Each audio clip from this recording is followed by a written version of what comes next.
Yo everyone, it's me, it's Patrick, and SpongeBob. Yep, your eyes do not deceive you. Yes, this is the final part of the Jeff the Killer remake story by Mr. Creepypasta. It's been a long time coming. We're finally gonna finish it. Right here, right now. Yup. Wait, let's just not waste any time and just get straight into it. What do you say, Patrick? Look, as my pat as my other as my other as the Berlizzi version of me would say, let's get it! And now Berlizzi would say too.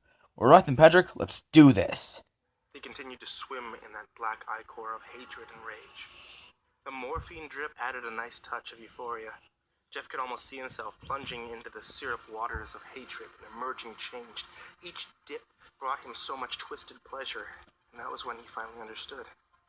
He could sample the pleasure now, not because he was enjoying what was happening, but because he knew he could enjoy what was to come. Just as the doctor had predicted, Jeff was scheduled to go home a few days later. Yep. During his time at the hospital, he never asked to see his face. It wasn't until the last Hear that day music? that It's all like, he asked him. kind of like the THX thing. As Yeah, I was know. routine. She was a pleasant woman. Asked him how he was doing. He enjoyed her visits, so in that final day when she arrived to clean and dress his face, he asked to see himself. Are you sure, sweetie? Would you like me to call in your parents first? She asked. No, thank you. Jeff replied, I think I want to see it for myself, without them standing over me. I understand, she replied. What happened to his voice? Is he just now just so... Has he just become so... Once the bandages were off, or no? she handed him a small mirror. Would you like me to step out of the room? A really dangerous person? Jeff ignored her. That would make sense to me, seeing as he is Jeff the Killer. Yeah. Taking stock of the damage. Sure enough, his face was a mess. The entire left side, at least. The flare struck him traveling upwards and burned a scar into his left cheek that extended to his eye. Oh, that must hurt. Glance, yeah. It almost looked like he was trying to smile on that side.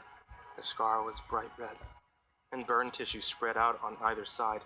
Once it arrived at his eye, the news did not get any better. His eye was white. Just a lifeless bulb plugged into his face. Ugh. He closed his right eye and found that he could see nothing from his left. Nothing at all. The scar continued up the left side of his forehead. The damage was less severe there, however. The hair on the left side of his head was burned off, leaving a few strands to stick up here and there. Sorry, sweetie, but I have to put clean bandages on, she told him. Jeff smiled. It's okay. There'll be plenty of time for me to admire myself later. There was no joy from his parents on the ride home. What? Or upon arrival. I do not They spoke very little, and there was a tension in the car that simply wouldn't fade out. As for Lou, he was thrilled that his brother was okay, but he didn't know what to say concerning the damage to his face. So after asking a few questions about the accident and the recovery, he fell silent as well. They walked to their home at dusk, and Lou asked about dinner. He suggested they let Jeff pick a place to celebrate his return home. Go to sleep. Both you boys, just go to sleep. She and her husband both retreated to their bedrooms as well. I'm sorry. To argue. Pause. Alright. First off, you just here's something to do nice for your son, but yet you don't want to because you don't really care about him anymore. And also, you probably shouldn't say go to sleep when there's Jeffrey Woods right there. Yep, it's gonna get bad, most likely. I feel sorry for themselves. Who knew? Jeff and Lou didn't speak much that night. Jeff spent most of the evening staring at himself in the mirror. He kept pulling back the bandages and looking at the scars. Lou wanted to see them too, but felt that it might be imprudent to ask. Really? I'm glad you're home, Jeff. I really missed you, and I'm glad you're okay, Lou said to Jeff as he stared at himself. I'm not okay, Lou. And neither are you. None of us really are. There's a sickness here. The only difference now is my sickness shows on the outside as well, Jeff replied. His voice is flat as that on an answering machine. Yeah. What are you talking about? You asked. One day you'll see it too. This is what happens, though. This is what happens when it all falls down, Jeff said, still peeking behind the bandages. Yep. Jeff, I don't know what you're trying to say, he responded. Jeff didn't reply, though. And after several moments, Lou left him alone. Lou went down to his parents' bedroom and knocked on the door. What is it? The voice of his mother asked. Mom, I think Jeff is acting weird. You may want to come talk to him. Go away, Lou. Leave your mother alone, his father's voice answered. Lou, being young, had no other ideas, so he returned to his own bedroom. He didn't know that those would be the last words that he would ever hear his parents speak to him. Uh-oh. Spaghetti-O. Awoke together. Oh my god. Oh, Spaghetti-O.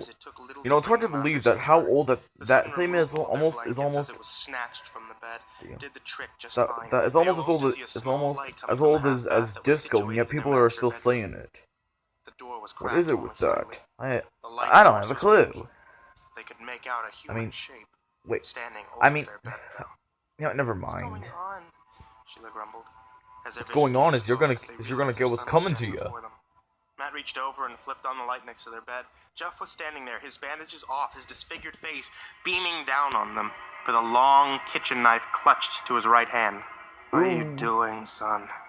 Matt asked, his mind still trying to shake out the cobwebs of sleep. He's got a knife! Sheila screamed, grabbing at her husband's arm. Matt kept his composure, though. Sheila, it's probably the painkillers. He literally got up and got disoriented. Relax, for Christ's sake. Jeff tilted his head to one side, still not speaking.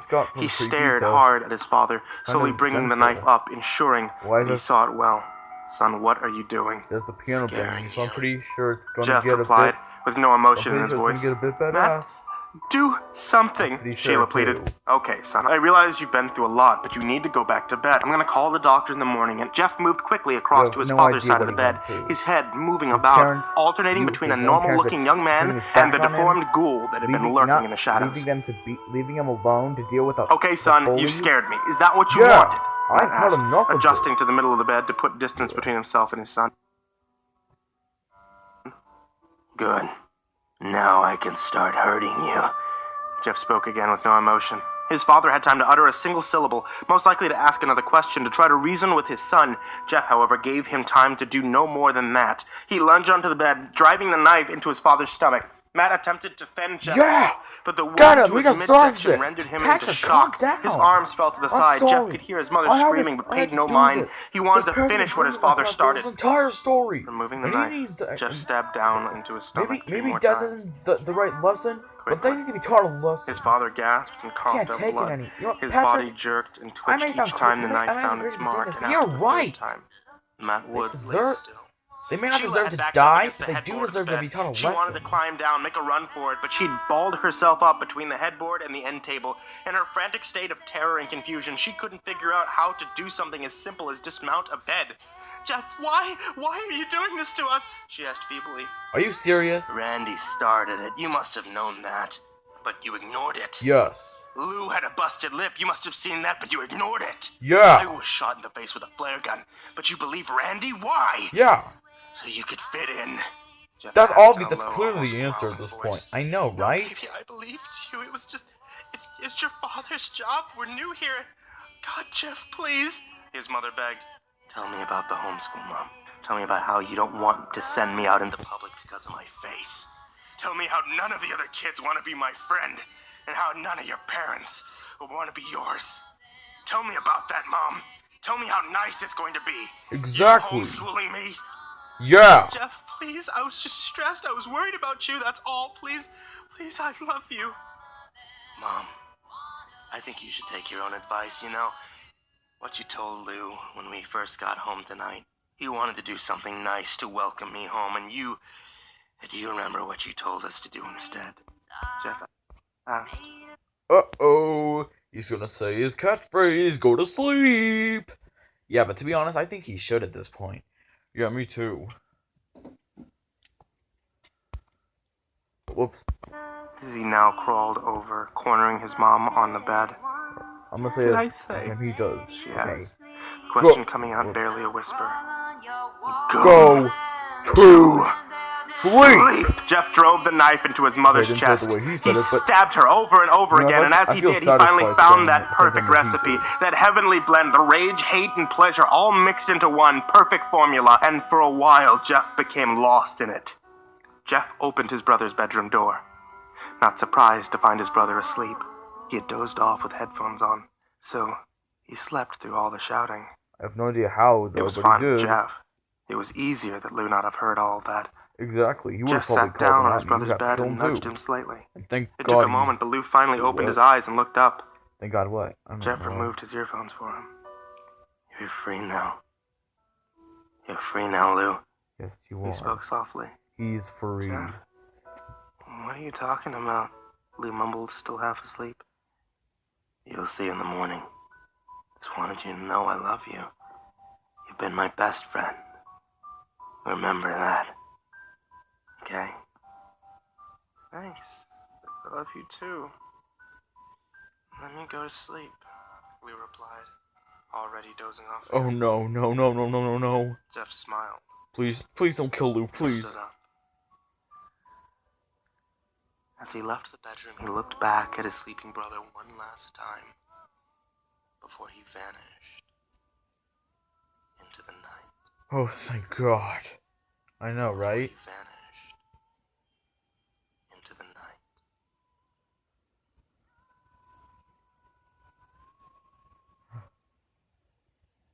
Yes. I'm so glad I didn't kill Lou, and I'm also, again, I guess death wasn't the right thing to do with parents, but they may not deserve death, but they deserve a lesson. Because you already know what they did.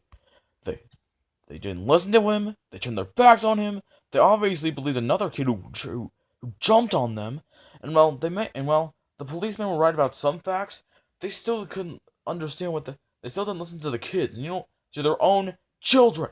Oh my, I swear, I swear, if I was in the story, I want to join Jeff. I want to join Jeff with them with murdering his parents. Patrick, what's gotten into you? What's gotten into me is that I'm happy that what's gotten into me is that I'm happy that this is the way it ended. Patrick, like Patrick, please just calm down, calm down. There's no time for calming down.